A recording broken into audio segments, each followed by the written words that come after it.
网红 T 妹身材火辣，在网络上拥有36万名粉丝追捧。去年7月生下儿子 T 宝升格人母，近日适逢农历春节，有部分网友和亲友表示要包红包给儿子 T 宝，因此 T 妹在脸书上公开账号，提供网友们汇款的管道。没想到此举引起部分网友挞伐，直批 T 妹将儿子当摇钱树。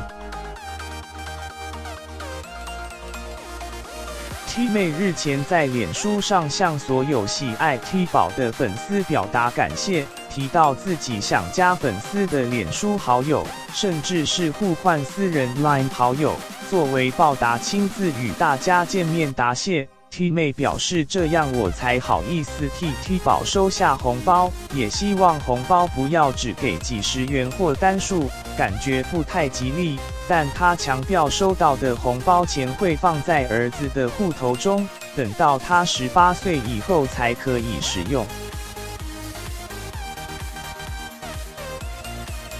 不过 T 妹此举却遭部分网友批评是靠儿子敛财，并且想消费儿子。面对网友的批评， T 妹今天在脸书上一连 PO 出多则贴文反击，并解释会选择公开汇款账号，是因为太多人私讯要包红包给儿子，就怕会漏回复讯息，才会一次性公开账号提供给要包红包的人。他强调并不是在讨红包，一定要加朋友及当面谢谢汇款的人，许多人只包200元，他也相当开心，并不会因为包多少而有差异。T 妹认为这是感谢粉丝的互动方式。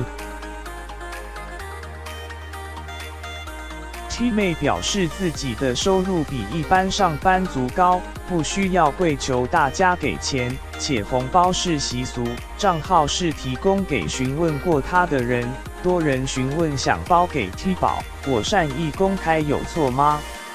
至于有网友表示要国税局查税，T 妹则是不满地说：“我告诉你们常识，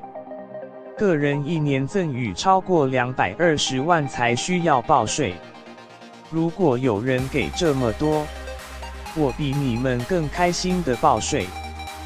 不用一直说要查税红包。”